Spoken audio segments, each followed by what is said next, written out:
प्यारे बच्चों, आप सबों को यीशु। आइए हम इस सेशन का प्रारंभ एक छोटी सी प्रार्थना के द्वारा करें।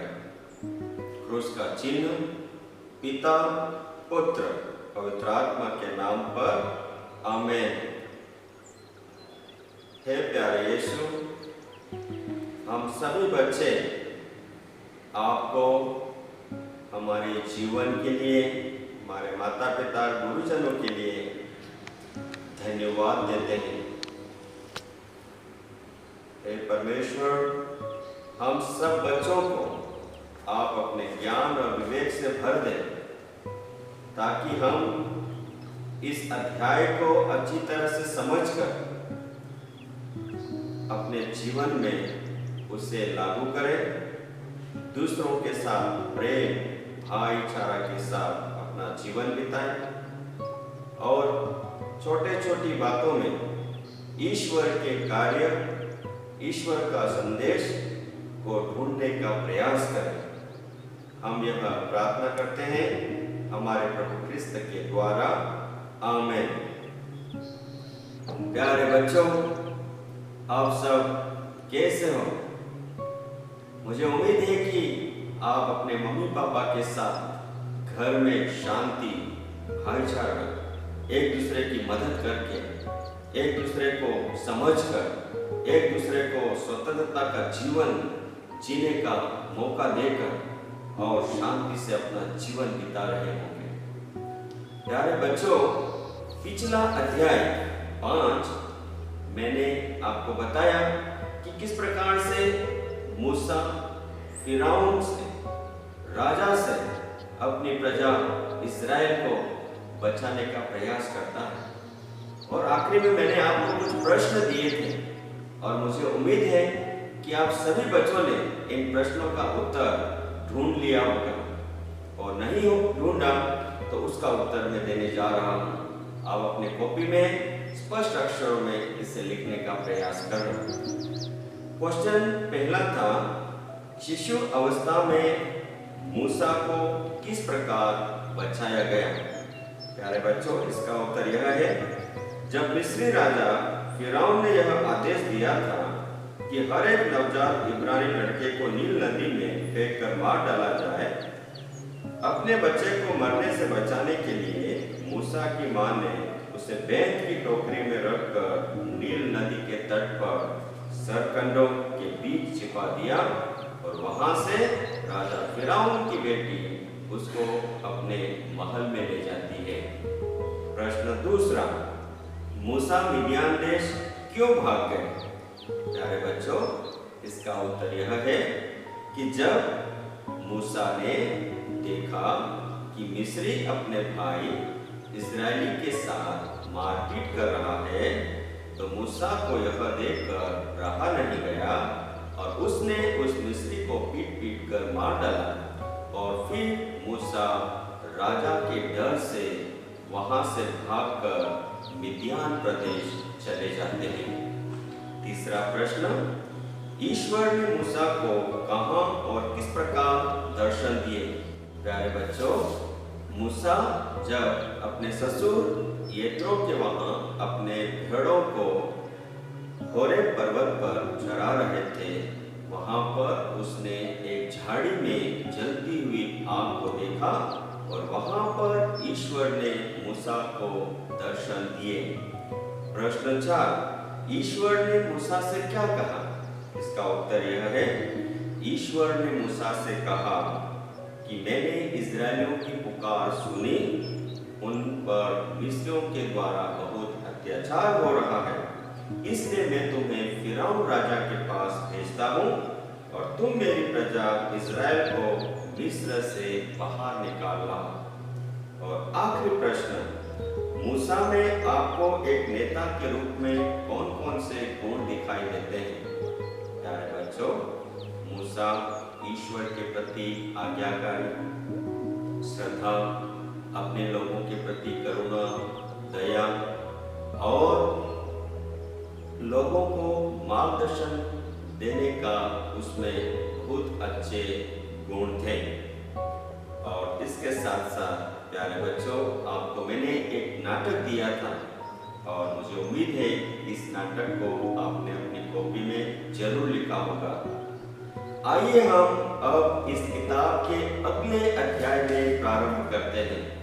प्यारे बच्चों, अध्याय 6 आपके पास किताब होगी तो उसको देखें, जिसका शीर्षक है आजादी की ओर।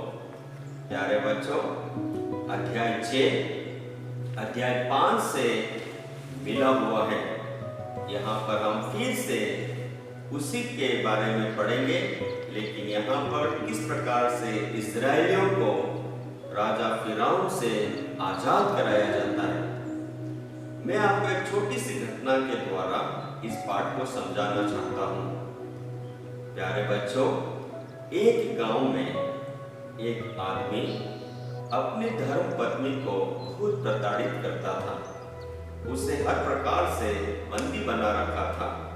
जैसे कि आपकी किताब के पहले पेज पर अध्याय 6 में देखेंगे तो वहां पर एक पिंजरे में तोता रखा हुआ है और जेल में कैदी है। तो उस महिला का जीवन उस पिंजरे में बंद तोते और जेल में बंद उस कैदी से कम नहीं था। वो दिन रात उसे प्रताड़ित करता था। वो महिला आवाज नहीं उठा सकती थी। वो गुलामी का जीवन जी रही थी, कष्ट में अपना जीवन जी रही थी। और धीरे धीरे इन सब चीजों को आसपास के लोगों ने देखा और उस महिला के घर वालों ने बताया। जब महिला के घर वालों को बताया तो वो उसको लेकर के वहां पर किसी को भेजते हैं कि जाओ मेरी बेटी को उस आदमी से छुड़ा कर लाओ। और प्यारे बच्चों, वो उन्हें आने नहीं देता है, उस पत्नी को आने नहीं देता है। और जैसे ही उसको पता चलता है कि लोगों को पता चल गया तो उस स्त्री को और ज्यादा प्रताड़ित करने लगता है। लेकिन बाद में कैसे ही करके उस स्त्री को बचा कर ले जाते हैं तो रास्ते में से वो आदमी किसी और लोगों को भेजकर वापस पकड़ के लाने के लिए कहता है। इस प्रकार से उसका जीवन उसको बर्बाद कर रहा था। प्यारे बच्चों, वो स्त्री आजादी की ओर जाना चाहती थी, स्वतंत्रता का जीवन जीना चाहती थी, उस कष्ट से बाहर निकलना चाहती थी, लेकिन यह नहीं हो पा रहा था। उसी प्रकार प्यारे बच्चों, इस अध्याय में भी हम यही पढ़ेंगे कि राजा फिरौन उन इस्राएलियों को बहुत परेशान करता था। इंसान की जिंदगी जीने नहीं देता था, बेगारी में काम करवाता था, उनका शोषण करता था। और किसी भी प्रकार से ईश्वर को यह सब पता चला कि इस्राएलियों का शोषण हो रहा है, इस्राएली लोग परेशान हैं, तो वह उन्हें आजाद कराना चाहता है। और प्यारे बच्चों, तो ईश्वर ने मूसा को बुलाया। तो जब मूसा वहां पर जाते हैं तो राजा फिरौन मूसा की बात को नहीं मानता है, वो उनको भेजने के लिए तैयार नहीं है। और प्यारे बच्चों, जब ईश्वर ने किसी को भेजा और ईश्वर की बात पर उसको विश्वास नहीं हो रहा था, तो ईश्वर ने और कुछ सोचा। ईश्वर अपनी शक्ति को बताना चाहता था, ईश्वर अपने चमत्कार बताना चाहता था, ताकि राजा फिरौन ये मूसा में विश्वास करे कि मैंने ही उसे भेजा है। और प्यारे बच्चों, ईश्वर ने इस्राएलियों को मिस्रियों की गुलामी से बचाने के लिए क्या नहीं किया। जब हम निर्गमन ग्रंथ अध्याय 3 के बाद से आगे के अध्याय पढ़ेंगे तो ईश्वर ने मिस्र में 10 विपत्तियां भेजी, भयंकर विपत्तियां भेजी, ताकि राजा फिरौन को समझ में आ जाए कि ईश्वर कितना शक्तिशाली है। प्यारे बच्चों, जब भी मुसीबत आती है, ये मुसीबतें हमें ईश्वर का संदेश लेकर आती हैं। ईश्वर की बात को, ईश्वर के संदेश को समझने के लिए मुसीबतें आती हैं, लेकिन हम समझ नहीं पाते हैं। तो मैं अब आपको प्यारे बच्चों ये बताना चाहता हूँ कि ये कौन कौन सी घोर विपत्तियां थी जो ईश्वर ने भेजी थी मिस्र में, ताकि राजा फिरौन को समझ में आ जाए कि ये सब ईश्वर के कार्य है और ईश्वर महान है, शक्तिशाली है। वो चाहता है तो अपनी प्रजा को बचाने के लिए कुछ भी कर सकता है। तो ईश्वर ने मिस्र देश का सारा पानी रक्त में बदल दिया वहां जीना कितना कठिन हो रहा होगा। फिर क्या होता है, दूसरी विपत्ति, सारा देश मेंढकों से भर गया और जिसे मिस्र निवासी परेशान हो गए। अब अपने इलाके में मेंढक आ जाए, इतना परेशानी, मेंढक ही मेंढक चारों तरफ, तो कैसे जी पाएंगे, परेशान हो गए। और फिर तीसरी विपत्ति देखा कि मनुष्य और पक्षियों पर मच्छर टूट पड़े। अपन तो एक मच्छर के से बचने के लिए मच्छरदानी लगाते हैं, क्या क्या नहीं करते, वहां मच्छर इन इंसानों पे और मनुष्य पे टूट पड़े। और चौथी विपत्ति थी कि वहां पर डास यानी किस प्रकार के जीव भी बहुत सारे पनपने लगे, जो जानवरों को परेशान करते थे और इंसानों को परेशान करते थे। और फिर पांचवी विपत्ति है कि महामारी के कारण मिस्र के जो भी पक्षी थे वो सब मर गए। सब मनुष्य और पक्षियों के चेहरे पर, शरीर पर चारों तरफ बड़े बड़े फोड़े होने लगे। और फिर ओला की जो ओला गिरता है उसकी वजह से पूरी फसलें नष्ट हो गई। चारों तरफ टिड्डियां आ गई, पूरे खेत खलियान नष्ट हो गए, खाने के लिए भोजन नहीं है। और सारे मिस्र में 3 दिन तक अंधेरा ही अंधेरा छाया रहता। ये नवी विपत्ति थी। और अंत में मिस्रियों के सब पहलौठे बच्चे मर गए थे। प्यारे बच्चों, अगर हम दूसरों के साथ बुरा करते हैं तो बुरा होता है। पहले राजा फिरौन ने भी यही आज्ञा निकाली थी कि इजराइल के सभी पहलौठों को मार दिया जाए। ये तो मूसा कैसे बच गए, उसकी मां ने सोचा कैसे बचाया, आपने ये कहानी सुनी। तो प्यारे बच्चों, जब मिस्रियों के सब पहलौठे मर जाते हैं तब मूसा की आंखें खुलती है, तब मूसा को समझ में आता है कि कुछ ना कुछ यहाँ पर दैविक शक्ति है, ईश्वर की शक्ति है। शायद मुझे इन लोगों को वहां से विदा कर देना चाहिए, उन्हें आजाद कर देना चाहिए। और प्यारे बच्चों, जिस दिन मिस्रियों के सभी पहलौठे मर गए उसी दिन वहां पर क्या होता है, लोग पास्का पर्व मनाते हैं। मार्च और अप्रैल के महीने में, जिसको हम निसान महीना कहते हैं, उस समय लोग पास्का का पर्व मनाते हैं। और पास्का पर्व कैसे मनाया उन्होंने, प्रत्येक परिवार ने एक एक मेमने का वध किया और दरवाजों के चौखट पर उसका लहू लगा दिया, चप्पल पहनी, कमर कस ली, हाथ में डंडे लिए, बेखमे रोटी और कड़वे साग के साथ उस मेमने के मांस को खाया। और यह पास्का की रात की, और कब हुआ था पास्का की रात, उसी दिन जिस दिन सभी मिस्र के पहलौठे मर गए थे। और तब प्यारे बच्चों, फिरौन ने देखा तो वह कांप उठा, डर गया, ये क्या हो रहा है, ये मेरे देश में इतनी विपत्ति कहां से आ गई, संभाल नहीं पा रहा था। और वह लोगों को जाने के लिए कहता है। प्यारे बच्चों, अध्याय 7, 8, 9, 10 ये सब आप अपने निर्गमन ग्रंथ से पढ़ना, ताकि आपको अच्छे से समझ में आ जाएगा। अब हम राजा फिरौन ने उनको जाने तो दिया, जैसे मैंने कहा था कि शुरू में वो परेशान करता पति अपनी महिला को जाने तो दिया, अपनी पत्नी को जाने तो दिया, लेकिन वापस उनका पीछा करते हैं। यहाँ पर भी ऐसा ही होता है।